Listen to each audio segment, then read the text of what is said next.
Hello everyone, তোমরা যারা Jahangirnagar university বিইউনিটে ভর্তি পরীক্ষা দিচ্ছ, তোমাদের অনেকেরই কোশ্চেন হচ্ছে কতগুলো এমসিকিউ দাগানো উচিত এবং তোমরা কিভাবে এক্সাম স্ট্র্যাটেজিটা ফলো করবা। সো এই ভিডিওতে আমি এই বিষয়গুলো এক্সপ্লেইন করবো। দেখো, তোমার এখানে 5টা সাবজেক্ট, অর্থাৎ তোমার বাংলা, ইংলিশ, জিকে, ম্যাথ এবং আইকিউ। সো তোমাকে এখানে মাথায় রাখতে হবে যে ম্যাথ আইকিউতে তোমাকে টাইম বেশি দিয়ে এগুলোকে অ্যানালাইসিস করে সলভ করতে হবে। আবার ইংলিশে যেহেতু প্যাসেজ থাকে, 5টা কোশ্চেন থাকে, সেখানে তোমাকে বেশি টাইম দিয়ে সেগুলোকে সলভ করতে হবে। দ্যাটস তোমরা যেটা করতে পারো যে তোমরা জিকেতে এবং বাংলাতে সেটাকে দ্রুত অ্যান্সার করে তোমরা সেখান থেকে টাইম সেভ করে নিয়ে আসতে পারো।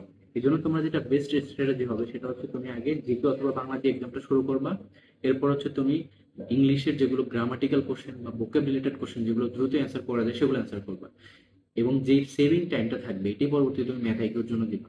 সেভাবে ম্যাথ আইকিউ সলভ করার পরে লাস্ট হচ্ছে তুমি প্যাসেজ সলভ করবা। তো এটা হচ্ছে কি স্ট্র্যাটেজি। এভাবে তুমি হচ্ছে একটা পর একটা সাবজেক্ট চুজ করবে এবং এভাবে করলে তোমার টাইম ম্যানেজমেন্ট হবে এবং তুমি সেখান থেকে একটা ভালো পরীক্ষা দিয়ে বেরোতে পারবে। সো জাহাঙ্গীরনগর ইউনিভার্সিটিতে এখন ধরো তোমাকে একটা মাথায় রাখতে হবে যে 55 মিনিটের মধ্যে 80টা এমসিকিউ। সো 80টার মধ্যে কতগুলো দাগাতে হবে তোমাদেরকে। তো এটা যদি ভেবে রাখো যে তুমি আগে থেকে মাইন্ডসেট তৈরি করে রাখবে যে আমি এতগুলো দাগাবো, এটা কিন্তু বোকামো। তোমাকে মাথায় রাখতে হবে যে কোশ্চেন স্ট্যান্ডার্ড যেরকম সেভাবে তোমাকে মার্ক করা উচিত। কোশ্চেন যদি অনেক বেশি স্ট্যান্ডার্ড আসে তাহলে তুমি কম সংখ্যক দাগাবো, কারণ নেগেটিভ মার্কিং হতে পারে। আবার যদি মডারেট আসে তাহলে তোমাকে বেশি সংখ্যক দাগানো উচিত। তো ইউজুয়ালি আমরা যেটা এবারও ভাবতেছি বা আমরা বিগত বছরের ট্রেন্ড যদি দেখি, এবারও তোমার কিন্তু স্ট্যান্ডার্ড কোশ্চেনই হবে। দ্যাটস তোমরা কিন্তু 70 আপ এটা টার্গেট রাখবা, হতে পারে সেটা 72 বা 74 এরকম একটা রেঞ্জে তোমরা মার্ক করবে। বাট আমি এমনিতে পার্সোনালি বেশি মার্ক করাতেই পছন্দ করি। এখন যেহেতু তোমার এখানে ম্যাথ আইকিউ আছে, সেগুলো তো তুমি শিওর হয়ে দেখাবা, যেটা পারবা না সেটা তুমি মার্ক করবা না। তো সেখান থেকে দেখো 5-6টা এমসিকিউ এমনিতেই কিন্তু কমে যাচ্ছে। তো এই জন্য তোমাকে মাথায় রাখতে হবে যে 70 আপ টার্গেট রাখা।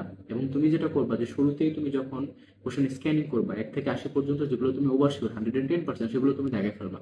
অর্থাৎ তোমার প্রথম 20 মিনিটের মধ্যে দেখা যাবে তুমি 40টা এমসিকিউ দেখে ফেলছো, যেগুলো তুমি পারো।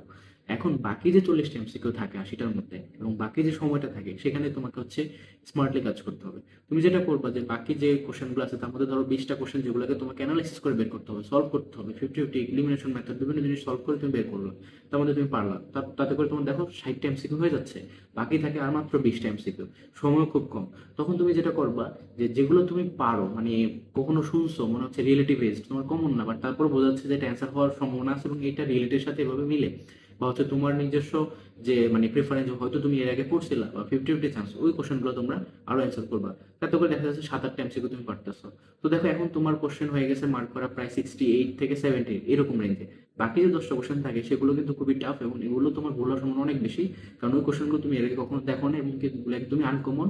এবং মানে পসিবিলিটি হাই যে এটা থেকে তোমার নেগেটিভ মার্ক আসবে।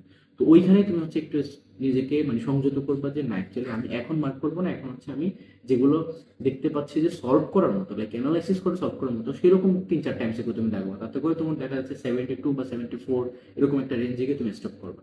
সেইভাবে হচ্ছে গিয়ে তোমাকে এটা মাথায় রাখতে হবে যে কখনোই তুমি 80-তে 80 পাবে না, বাট হ্যাঁ 70-র নিচেও তুমি টার্গেট করবে না। আর অবশ্যই ম্যাথ আইকিউতে যেহেতু এগুলো অ্যানালিটিক্যাল কোশ্চেন বা সলভ করার বিষয়, খুব একটা কঠিন আসে তাও না, খুব একটা সহজ আছে তাও না। দ্যাটস ওয়াই যেটা করণীয় তুমি হচ্ছে টাইম নিয়ে ঠান্ডা মাথায় এটাকে সলভ করবে। এই জন্য বিএডটা যারা ঠান্ডা মাথায় টাইম ম্যানেজমেন্ট করতে পারে ওরাই কিন্তু বেস্ট করে। আমি বিএডে যখন 20-21 শুনে পরীক্ষা দিই, আমাদের সময় ম্যাথ ছিল 15 মার্ক, আইকিউ ছিল তোমার প্রায় 7-8টার মতো। আমি ম্যাথের মধ্যে ফুল 15-15টাই কারেক্ট করছিলাম, আইকিউ সবগুলো কারেক্ট করছিলাম, প্যাসেজ সলভ থেকে 5টা ছিল 5টা কারেক্ট করছিলাম। তো তোমরা এটা করবা, মাথা ঠান্ডা রাখবা, বেস্ট একটা এক্সাম দিবা। আর অবশ্যই কোশ্চেন দেখে প্যানিক করা যাবে না। যদি মনে হয় যে কোশ্চেন অনেক বেশি কঠিন চলে আসে, তখন মাথা ঠান্ডা করে তুমি আবার পরীক্ষাটা অ্যাটেন্ড করো। বা হচ্ছে আবার তুমি হচ্ছে যেটা মাথায় মানে মাথায় নিবা যে আমি এতদিন প্রিপারেশন নিয়েছি, এত ভালো একটা প্রিপারেশন, এখন যদি আমি এখানে এসে প্যানিক করে নিজে সাডেনলি স্টার্ট হয়ে যাই তাহলে তো হবে না। তো ওই সময় তুমি হচ্ছে just একটা ডিপ ব্রেথ দিয়ে নিজেকে আবার পরীক্ষার মধ্যে নিয়ে আসবা, যে তুমি আবার সবকিছু নতুন করে তুমি শুরু করতেছো এরকম টাইপ।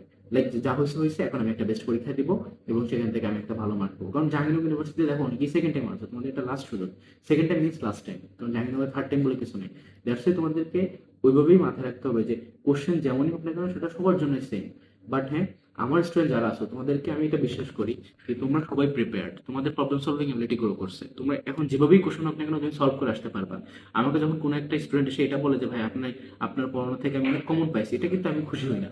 আমাকে যখন কোনো স্টুডেন্ট এসে এটা বলতে পারে যে ভাই আমি কোশ্চেন দেখছি, কোশ্চেন অনেক স্ট্যান্ডার্ড হয়েছে, বাট আমি আপনার পড়ানোর মাধ্যমে কোশ্চেন সলভ করে আসতে পারছি, আমি এগুলো পারছি, আমি এটা মানে এই যে একটা মানে রেসপন্স, এটা আমার চাই। যে তুমি যেইভাবেই কোশ্চেন দেখ না কেন তুমি তোমার জায়গা থেকে সলভ করে নেবা। তোমার মেধা আছে, তোমার ব্রেন আছে, তোমার হাত আছে, তোমার পা আছে, তুমি সেভাবে কাজ করবা। ঠান্ডা মাথায় নিজেকে ইউটিলাইজ করে তুমি বেস্ট একটা এক্সাম দিয়ে বের হবে, দেখবে তোমার জাহাঙ্গীরনগরে চান্স হবে, তুমি টপ সাবজেক্টে ভর্তি হয়ে গেছো, তুমি টপ মিনিটে থাকবে, তুমি ইকোনমিক্স আসবে, তুমি ইআরপিতে আসবে, তুমি জিওগ্রাফিতে যাবে। তো এভাবে আমি তোমাদেরকে বলবো যে তোমরা নিজের মাইন্ডসেটটা রাখবা যে যেভাবেই কোশ্চেন আসুক না কেন তোমাকে হচ্ছে এখানে ঠান্ডা মাথায় ম্যাথাইকেও সলভ করতে হবে। এগুলো পারার মতো কোশ্চেন, এগুলোর জন্য তুমি যথেষ্ট prepare, just problem solving ability. আর হচ্ছে কি জিকের মধ্যে তোমরা মেইন মেইন যে জিনিসগুলো ইম্পর্টেন্ট সেগুলো তোমাদেরকে অলরেডি পড়ানো হয়েছে, রিসেন্ট জিনিস পড়ানো হয়েছে, বাংলাদেশ পার্টিশন সবকিছু পড়ানো হয়েছে, খুব তোমরা ওখান থেকে পাচ্ছ। আবার তোমার বাংলা ইংলিশের কোশ্চেন কি খুব কঠিন হয় না। প্যাসেজ সলভের ব্যাপারে তুমি ঠান্ডা মাথায় যদি প্যাসেজ থেকে প্রত্যেকটা অ্যান্সার বের করে নিয়ে আসতে পারো, শুরুতে কোশ্চেন গুলো পড়ে তারপর প্যাসেজটা পড়ে ইজিলি পারবা। আমার সময় কিন্তু প্যাসেজ আমি পাঁচে পাঁচ বের করছিলাম, তোমাদেরকে সেভাবে আমি টেকনিক গুলো শেয়ার করছি, সবকিছু শিখিয়ে দিচ্ছি। জাস্ট মাথায় ঠান্ডা রেখে বেস্ট একটা এক্সাম দিবা। আর টাইমে চলে যাবা। জ্যাম হতে পারে যেহেতু সাভার অঞ্চলটাতে তোমার অনেক স্টুডেন্ট পরীক্ষা দিতে আসবে, জাস্ট তোমরা টাইমে চলে যাবে এবং একটা বেস্ট এক্সাম দিবে। আর অবশ্যই তোমরা যারা যারা ক্যাম্পাসে আসতেছো, আমি জাহাঙ্গীরনগর ইউনিভার্সিটি ক্যাম্পাসেই থাকবো পরীক্ষার দিন। তোমরা যারা আমাদের সাথে দেখা করতে চাও তোমরা হচ্ছে আমাদের যে জেলা সমিতির টেন্ট ওখানে চলে এসে আমাকে নক করলে আমরা পেয়ে যাবো। তো সবার জন্য শুভকামনা থাকলো, ভালো থেকো, বেস্ট একটা এক্সাম দাও এবং মাথা ঠান্ডা রাখবা। আর দেখা হচ্ছে শীঘ্রই, ভালো থেকো।